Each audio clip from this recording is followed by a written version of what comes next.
Oh man! Yes.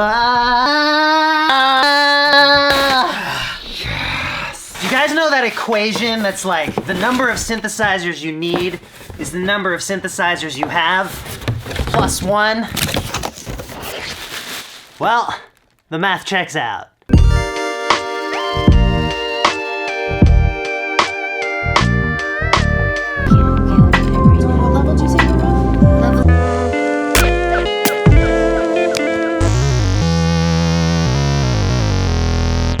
Okay, so I've actually had the grandmother for about a month now. Everything you just saw was filmed earlier, and I've added it to about half the tracks on my new album. It's called TV and Video Games. I'll link down below where you can get it. Today I want to do something though that I've been thinking about for months. I've got to thank Sabrina, aka Steakachino on Twitter, for sending me this idea. There's a photo that was going around earlier this year of some cross-country skiers shot from above. It's pretty awesome. It looks very much like musical notes. Let's record this as a sequence into the grandmother.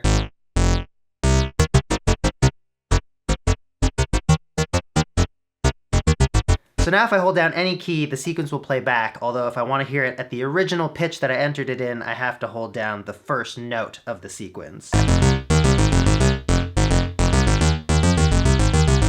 Nice, and if I also press hold, it just keeps going without me having to put my finger down. And then if I also clock it from an external module that's also sequencing some analog drums while tweaking the filter cutoff and send that to an audio interface module that's going into...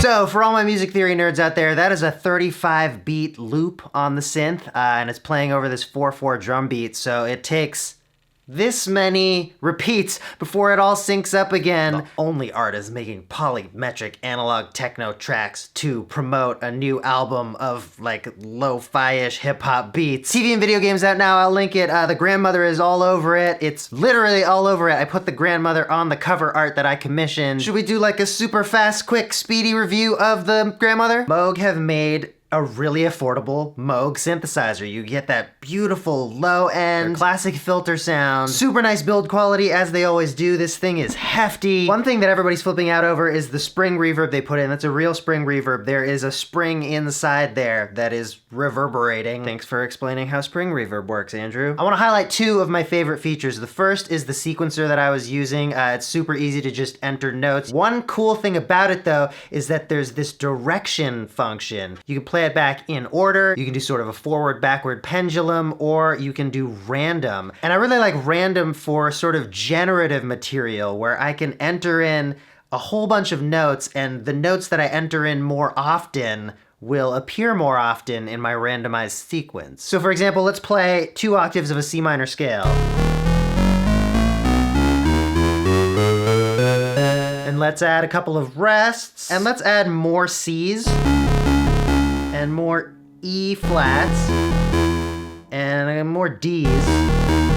And our sequence, when we play it, will hang out more on those notes, but still be all this C minor-y stuff.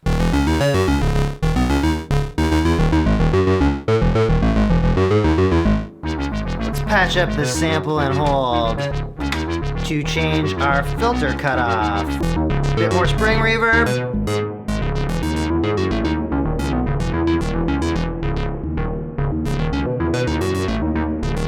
Okay, and my other favorite feature that I want to highlight, let's do it on this sequence, it's the hard sync.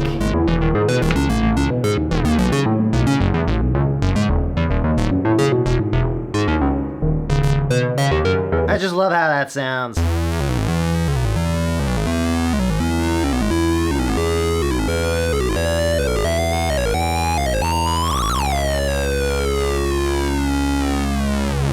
All right.